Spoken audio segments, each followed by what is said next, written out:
आपका स्वागत है आशीष पीसीएम में। तो आज हम नया चैप्टर लेकर आए हैं जिसका नाम है वैद्युत चुंबकीय प्रेरण और यह पार्ट नंबर 1 है इस वीडियो का। तो इसमें पढ़ेंगे हम वैद्युत चुंबकीय प्रेरण के बारे में, ठीक है, क्या होता है, फैराडे के प्रयोगों के बारे में पढ़ेंगे, उन्हीं के नियमों के बारे में पढ़ेंगे। तो कुछ हम यहाँ पर महत्वपूर्ण टॉपिक देख लेते हैं जो पेपर में आने की संभावनाएं बनी रहती हैं। महत्वपूर्ण टॉपिक,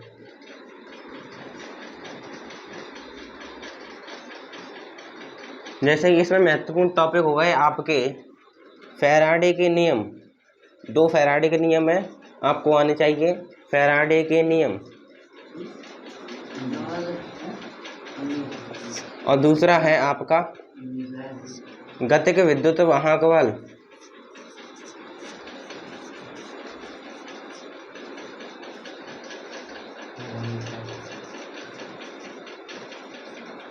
और तीसरा हो गया आपका प्रत्यावर्ती जनित्र।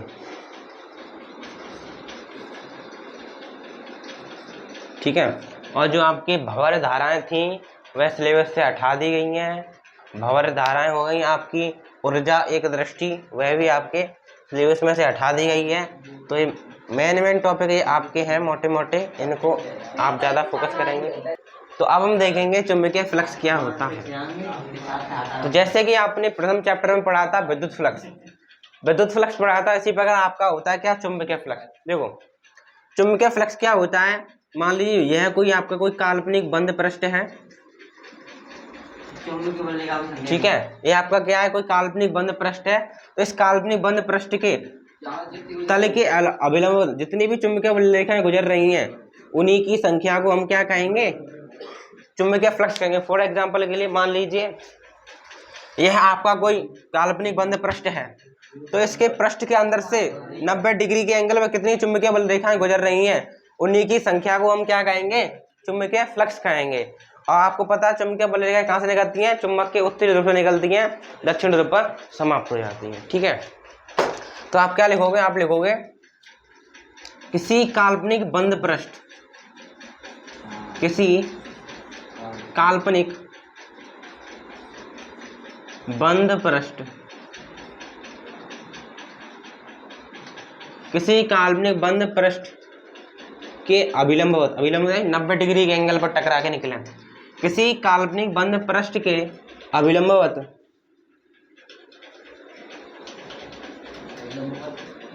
गुजरने वाली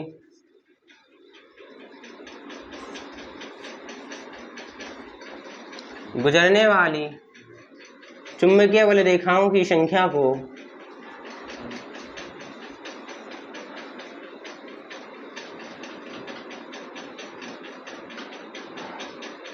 चुंबकीय बल रेखाओं की संख्या को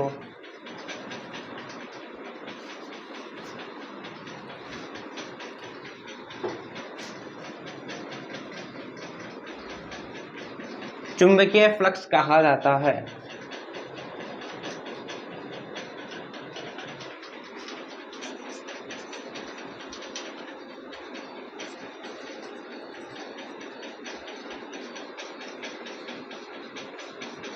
चुंबकीय फ्लक्स कहा जाता है। तो हमने क्या देखा, किसी काल्पनिक बंद पृष्ठ के अभिलंबवत गुजरने वाली चुंबकीय बल रेखाओं की संख्याओं को क्या बोलेंगे, संख्या को क्या बोलेंगे हम, चुंबकीय फ्लक्स कहेंगे या कहा जाता है। ठीक है, तो मैंने आपको प्रथम चैप्टर में एक बात ही बताई थी, यदि आपका कोई पृष्ठ है तो पृष्ठ के अभिलंबवत हमेशा कौन रहता है, कौन रहता है, आपका क्षेत्रफल सदिश रहता है। मैंने आपको कराया था क्षेत्रफल सदिश क्या होता है, वह सदिश जो हमेशा पृष्ठ के क्या हो, लंबवत हो, उसे हम क्या बोलते हैं, क्षेत्रफल सदिश बोलते हैं। ठीक है, तो इस पृष्ठ, यह रहा आपका पृष्ठ, तो इस पृष्ठ के लंबवत कौन होगा, आपका क्षेत्रफल सदिश होगा, जैसे बोलते हैं हम डीएस वेक्टर। ठीक है, और ये क्या जा रही है, आपकी चुंबकीय बल रेखाएं, और चुंबकीय बल रेखाएं क्या दिखाती हैं, चुंबकीय क्षेत्र की तीव्रता। ठीक है, तो आपका जो चुंबकीय फ्लक्स है इसको हम दर्शाते हैं किससे, आप लिखेंगे इसे फाई से दर्शाते हैं, फाई से दर्शाते हैं। ठीक है, तो चुंबकीय फ्लक्स को निकालने का फॉर्मूला होता है, आप लिखेंगे चुंबकीय फ्लक्स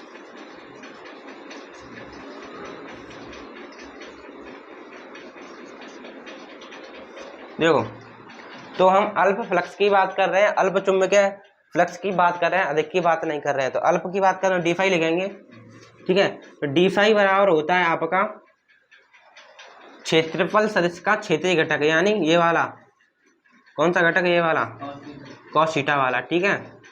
क्षेत्रफल सदिश का क्षेत्रीय घटक और चुंबकीय क्षेत्र की तीव्रता के गुणनफल को हम क्या बोलेंगे, चुंबकीय फ्लक्स बोलेंगे। तो कहने का मतलब ये है, चुंबकीय फ्लक्स को निकालने का फॉर्मूला होता है B D S cos theta. यदि आपको चुंबकीय फ्लक्स की गणना करनी है तो क्या सूत्र लगाओगे, डी फाई बराबर B D S cos theta. तो आप इसको नोट करेंगे। तो अब हम इसकी राशि की बात करें, यह कैसी राशि है, तो आप लिखोगे यह अदिश राशि है जिसमें दिशा एवं परिमाण, परिमाण दो दिशा ना हो, एक अदिश राशि के, यह एक अदिश राशि है। और मात्रक की बात करें, मात्रक केवल हम एसआई की बात कर रहे हैं, ठीक है। तो एसआई मात्रक की बात करें तो इसका मात्रक होता है वेबर, नॉट डेवर, it is a weber, weber डीएस वेक्टर, क्षेत्रफल सदिश। यह एक अदिश राशि है, यह क्या है, एक अदिश राशि है, मात्रक वेबर होता है, विमा आप निकाल सकते हैं, आपको हमने सिखाया है। और इसकी निर्भरता की बात करें, डिपेंडेंसी किन किन पर निर्भर करता है, तो आप देख सकते हो जो आपका चुंबकीय फ्लक्स डी फाई है किन किन पर निर्भर कर रहा है, चुंबकीय क्षेत्रीय तीव्रता पर, बी क्या है, चुंबकीय क्षेत्रीय तीव्रता, और किस पर, क्षेत्रफल सदिश पर निर्भर कर रहा है, और किस पर, बी व डी एस के मध्य बने कोण पर, ठीक है। तो ये तीन बातें हैं जिस पर आपका फ्लक्स निर्भर कर रहा है। आप क्या लिखोगे, तो पहली निर्भरता है चुंबकीय क्षेत्र की तीव्रता पर। क्यों, देखो हमने यहां से पता किया डी फाई डायरेक्ट बराबर है वी के, चुंबकीय क्षेत्र की तीव्रता पर निर्भर करता है, तीव्रता पर, यानी जितना ज्यादा चुंबकीय क्षेत्र होगा उतनी ज्यादा फ्लक्स होगा। अब देखें किसके बराबर हो रहा है, डीएस के बराबर है। तो आप क्या लिखोगे दूसरे पॉइंट, किस पर, क्षेत्रफल सदिश पर।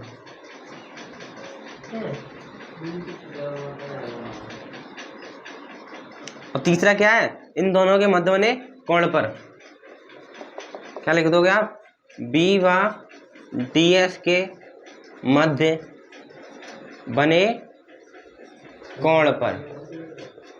तो इन तीन बातों पर आपका क्षेत्रफल सदिश यानी चुंबकीय फ्लक्स क्या करता है, निर्भर करता है। कौन कौन सी बातों पर, चुंबकीय क्षेत्र की तीव्रता पर आपका विद्युत फ्लक्स, वो चुंबकीय फ्लक्स काम करता है, और क्षेत्रफल सदिश पर निर्भर करता है, और दोनों के मध्य बने कोण पर निर्भर करता है। अब आप देखेंगे विद्युत चुंबकीय प्रेरण क्या होता है, क्या तात्पर्य है, चैप्टर के नाम पर ही परिभाषा मिलेगी, विद्युत चुंबकीय प्रेरण। देखो, तो आपने चुंबकीय फ्लक्स तो पढ़ लिया है, ठीक है, चुंबकीय फ्लक्स पढ़ लिया। क्या होता है, किसी काल्पनिक बंद पृष्ठ के तल के अवलंब जितनी भी चुंबकीय बल रेखाएं गुजर रही हैं उनकी संख्या को हम क्या बोलेंगे, चुंबकीय फ्लक्स कहेंगे, ठीक है। अब विद्युत चुंबकीय प्रेरण क्या होता है, यदि आप क्या कर रहे हो, यदि आपके पास मान लीजिए कोई कुंडली है और आप उस कुंडली से संबंधित उसके फ्लक्स में आप परिवर्तन कर रहे हो, यानी उस कुंडली का फ्लक्स बढ़ा रहे हो, घटा रहे हो। यदि आप किसी कुंडली का चुंबकीय फ्लक्स बढ़ा रहे हो या घटा रहे हो तो उसमें एक धारा प्रेरित हो जाती है, जिसे हम क्या बोलते हैं, प्रेरित धारा बोलते हैं, और यही घटना विद्युत चुंबकीय प्रेरण कहलाती है। समझ में आया। यदि आपके पास कोई कुंडली है, वी हैव अ कुंडली, मान लीजिए आपकी क्या कुंडली है, कोई गैल्वेनोमीटर लगा दिया, ठीक है। तो यह आपकी कुंडली है, यदि आप इस कुंडली के चुंबकीय फ्लक्स में परिवर्तन करोगे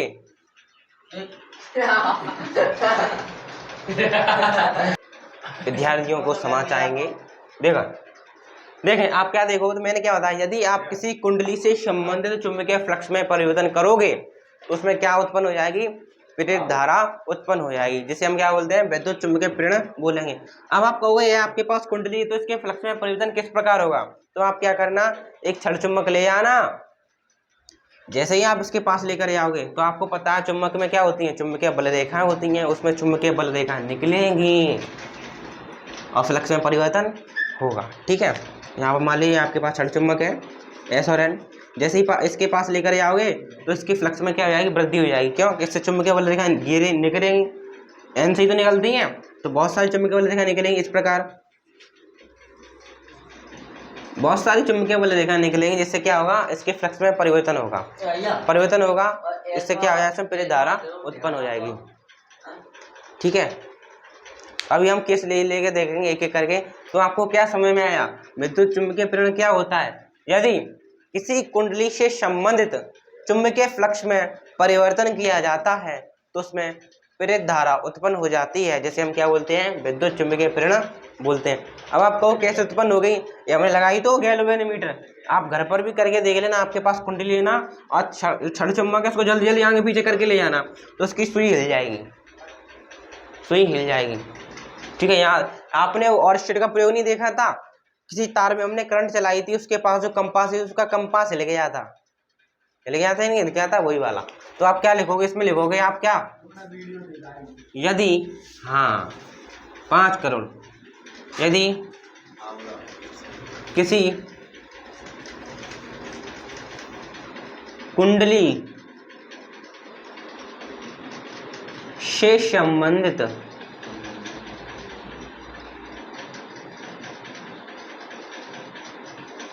यदि किसी कुंडली से संबंधित चुंबकीय फ्लक्स में परिवर्तन किया जाता है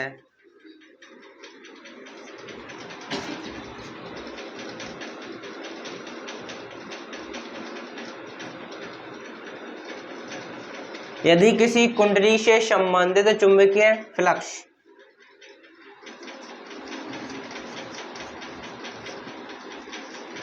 चुंबकीय फ्लक्स में परिवर्तन किया जाता है तो कुंडली में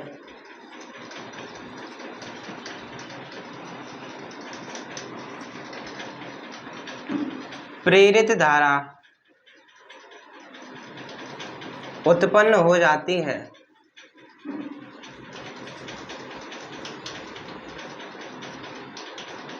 उत्पन्न हो जाती है जिसे विद्युत चुंबकीय प्रेरण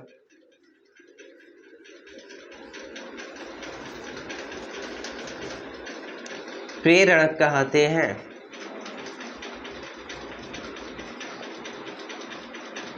ठीक है, तो हमने क्या देखा, यदि किसी कुंडली से संबंधित चुंबकीय फ्लक्स में परिवर्तन किया जाता है तो कुंडली में प्रेरित धारा उत्पन्न हो जाती है, जिसे विद्युत चुंबकीय प्रेरण कहते हैं। और विद्युत चुंबकीय प्रेरण की घटनाओं का सत्यापन माइकल फैराडे द्वारा किया जाता है। उन्होंने ही बहुत सारे अपने एक्सपेरिमेंट किए और एक्सपेरिमेंट के जरिए ही उन्होंने अपने 2 नियम दिए, जैसे हम बोलते हैं फैराडे के नियम। तो आशा है आपने इसको नोट किया गया होगा। तो आप इसमें लास्ट में एक बात लिख लें,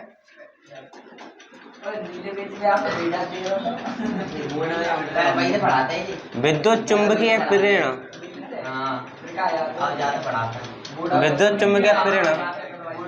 की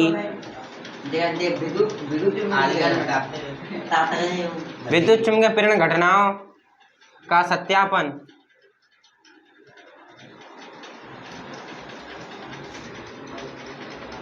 फैराडे द्वारा किया जाता है।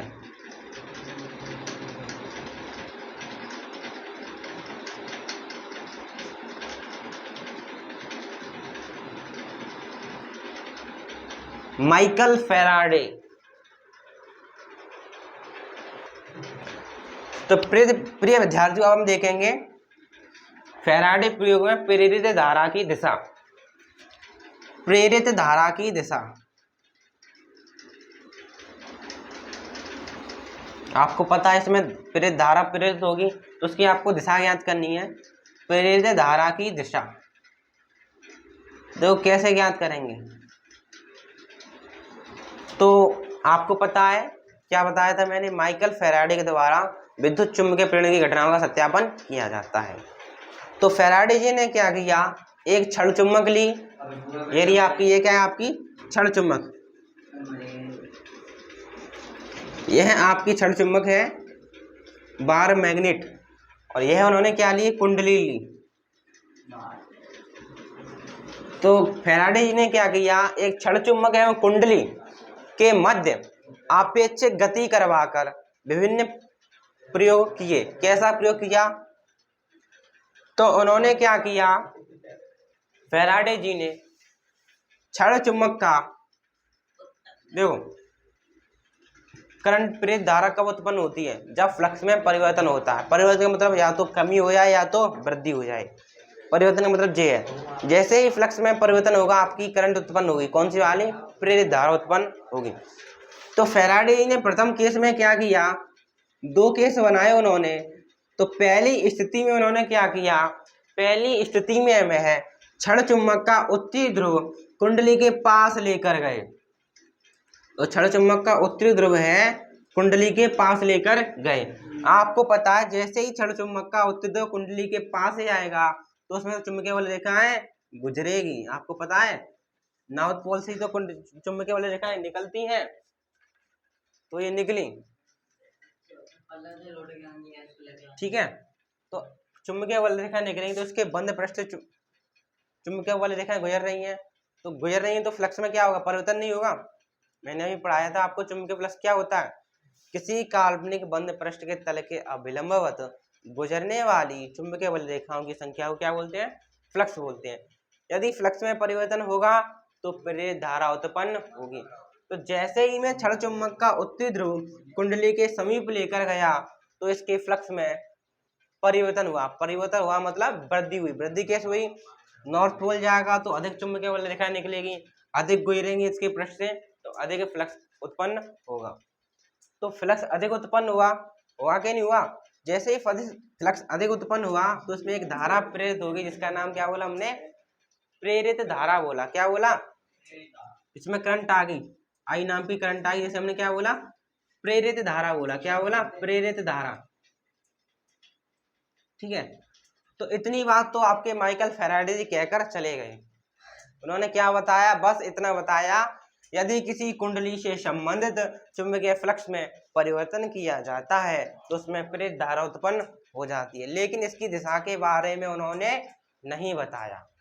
अब दिशा को नहीं बताया तो इन्हीं के बुआ के बेटे लड़के का नाम क्या था, लेंज, अस्सी की दृष्टि से। तो एक लेंज वैज्ञानिक थे, फैराडे क्या बताकर चले गए कि फ्लक्स में परिवर्तन होगा तो प्रेरित धारा उत्पन्न होगी, इतनी कहकर वे चले गए। लेकिन जिसमें प्रेरित धारा उत्पन्न हुई है, इसमें प्रेरित धारा उत्पन्न हुई है, इसकी दिशा कौन बताएगा, तो एक वैज्ञानिक आए, कौन, लेंज। कौन आए, लेंज जी। तो लेंज क्या कहते हैं, इसमें प्रेरित धारा तो उत्पन्न हो चुकी है क्योंकि फ्लक्स में परिवर्तन हुआ। और लेंज बताएंगे इसमें धारा किधर होगी, इधर की साइड होगी कि उधर की साइड होगी, यानी घड़ी की दिशा में होगी कि घड़ी की उल्टी दिशा में होगी, या एंटी क्लॉकवाइज होगी या क्लॉकवाइज होगी, ठीक है। तो लेंज जी कहते हैं जो कुंडली में प्रेरित धारा उत्पन्न हुई है वह सदैव उन्हीं कारणों का विरोध करेगी जिसकी वजह से वह उत्पन्न हुई है। इसमें प्रेरित धारा कब कैसे उत्पन्न हुई है, जब फ्लक्स में वृद्धि हुई है। जब फ्लक्स में मतलब इसमें प्रेरित धारा कब आई, जब आप कुंडली का जो क्षण चुम्बक का उत्तरी ध्रुव हम इसके पास लेकर गए तभी तो उसमें प्रेरित धारा आई। क्षण चुम्बक का जैसे उत्तरी ध्रुव इसके पास लेकर गए तो फ्लक्स में परिवर्तन हुआ, फ्लक्स में परिवर्तन हुआ और इसमें वृद्धि हुई जिससे इसमें प्रेरित धारा उत्पन्न हुई। तो प्रेरित धारा क्या करेगी, अपनी उत्पत्ति का क्या करेगी, विरोध करेगी। जी कौन कहता है आपका, लेंज जी कहते हैं। तो लेंज कहेंगे जो प्रेरित धारा उत्पन्न हुई है वह अपनी उत्पत्ति का कारण का विरोध करेगी।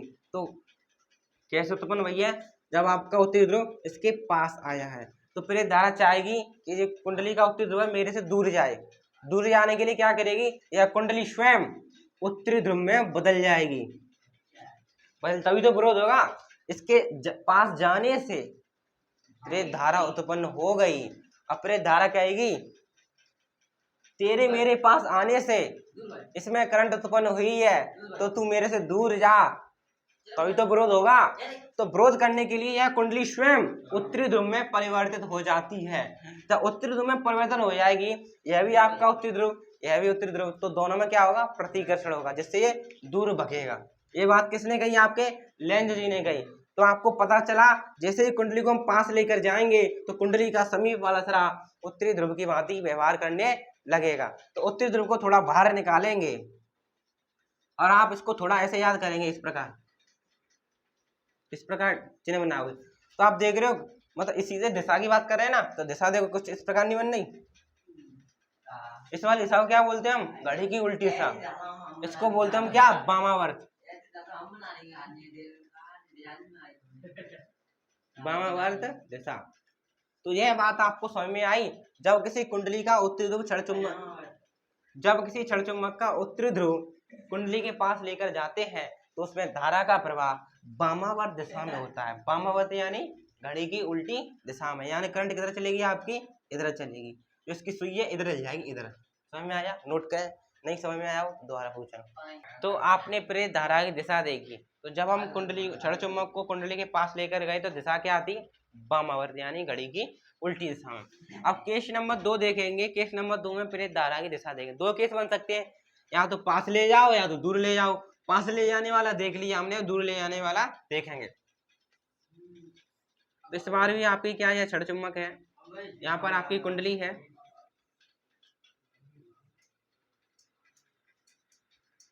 ठीक है, एक गैल्वेनोमीटर।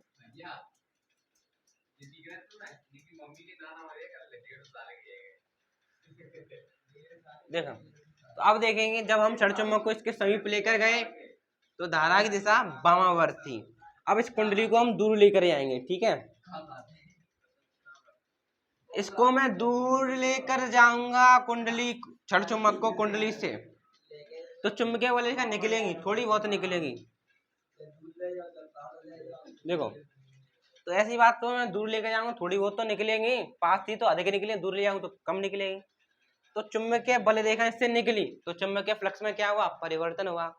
परिवर्तन हुआ मतलब इसके कारण कमी फ्लक्स तो उत्पन्न हुआ। तो क्या बात है, परिवर्तन तो हुआ। परिवर्तन क्या है, या तो फ्लक्स बढ़ जाए या तो घट जाए, परिवर्तन तो परिवर्तन है, ठीक है। तो इसमें क्या हुआ, चुंबकीय फ्लक्स में क्या हुआ, परिवर्तन हुआ। परिवर्तन होने से इसमें क्या उत्पन्न हुई, आपकी प्रेरित धारा उत्पन्न हुई। क्या हुई, प्रेरित धारा उत्पन्न हुई, ठीक है। इतनी बात कहकर कौन चले गए, आपके फैराडे चले गए कि फ्लक्स में परिवर्तन हुआ तो प्रेरित धारा उत्पन्न हो गई, वो तो चले गए। अब इसकी दिशा कौन बताएगा, दिशा बताने के लिए लेंज जी आए।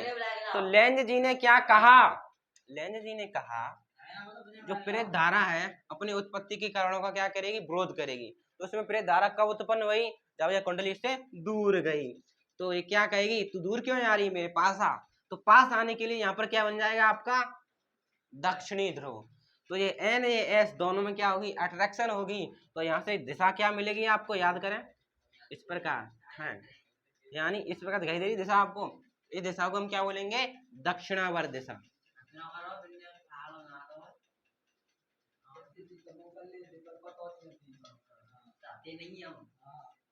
तो दिशा क्या हुई आपकी, दक्षिणावर्त, ठीक है। तो आपने दो बातें सीखी प्रेरित धारा की दिशा में। जब क्षण चुंबक को कुंडली के पास लेकर गए तो दिशा वामावर्त, दूर लेकर गए तो दक्षिणावर्त, ठीक है, नोट करें। तो प्रिय विद्यार्थियों, अब हम देखेंगे फैराडे के नियम। इसमें फैराडे के नियम में देखेंगे प्रथम नियम क्या होता है। देखो, तो मैंने अभी आपको बताया यदि किसी कुंडली के फ्लक्स में परिवर्तन करते हैं उसमें धारा उत्पन्न होती है, कौन सी वाली, प्रेरित धारा उत्पन्न होती है। अगर प्रेरित धारा उत्पन्न होगी, और धारा है तो ऐसी बात तो है नहीं है, विभव भी तो होगा, वोल्टेज भी तो होंगे, वोल्टेज भी तो आए, करंट चल रही है, ऐसी बात है। आप ये करंट आ रही है, वोल्टेज नहीं आ रहे हैं, ऐसी बात तो होगी नहीं। करंट है तो वोल्टेज भी होंगे, विभव भी होगा। तो इसमें मान ली आई नाम की प्रेरित धारा चल रही है इस कुंडली में, तो इसके सिरे पर वोल्टेज भी होंगे, ठीक है। और इस विभव को हम बोलते हैं क्या, प्रेरित विद्युत वाहक बल, प्रेरित विद्युत वाहक बल, ठीक है, जिसको दिखाते हैं किससे, ई से, ठीक है, किससे दर्शाते हैं, ई से दर्शाते हैं, ठीक है। तो प्रथम नियम ये कहता है यदि किसी कुंडली से संबंधित चुंबकीय फ्लक्स में परिवर्तन किया जाता है तो उसमें प्रेरित धारा एवं प्रेरित विद्युत वाहक बल उत्पन्न हो जाते हैं। यही आपका फैराडे का प्रथम नियम है। तो आप क्या लिखोगे, यदि किसी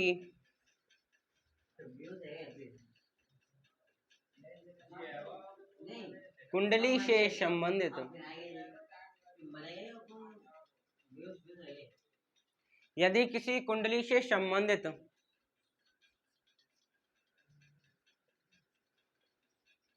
चुंबकीय फ्लक्स में परिवर्तन किया जाता है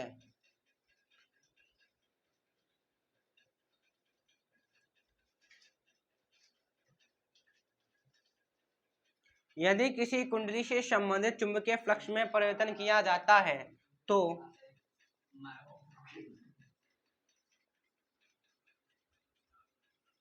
कुंडली में प्रेरित धारा एवं प्रेरित विद्युत वाहक बल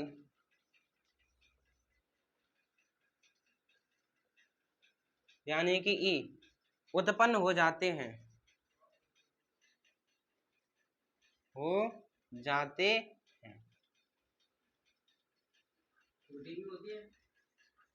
हाँ, छोटी ई। यही आपका फैराडे का प्रथम नियम है, नोट करेंगे। तो प्रिय विद्यार्थियों, आपका द्वितीय नियम बहुत ही सरल है। द्वितीय नियम यह कहता है जो आपका कुंडली का प्रेरित विद्युत वाहक बल है ई, वह डायरेक्टली समानुपाती होता है किसके देखिए, तो पहले आप एक बात समझे, तो D phi by D T है, इसको हम बोलते हैं फ्लक्स में परिवर्तन की दर,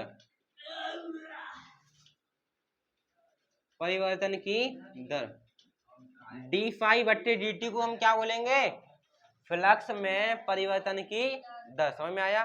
डी फाई बट्टे डी टी को क्या बोलेंगे, फ्लक्स में परिवर्तन की दर।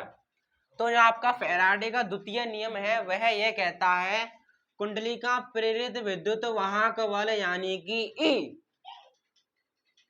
समानुपाती होता है डायरेक्ट किसके, फ्लक्स में परिवर्तन की दर के, यानी ई समानुपाती D phi by D T. ठीक है, और समानुपाती उठाएंगे तो कोई ना कोई कांस्टेंट आएगा जिसको हम क्या बोलेंगे, के। तो ई बराबर K D phi by D T. ठीक है, तो ये नियम हुआ फैराडे का दूसरा। तो अब नियम को लिखेंगे छोटी सी भाषा में। आप क्या लिखोगे, कुंडली का प्रेरित विद्युत वाहक बल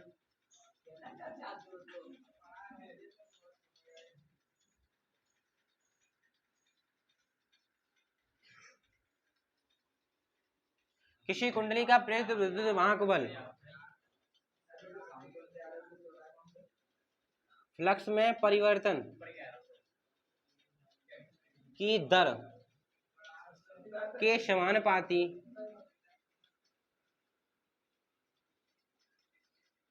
होता है। ठीक है,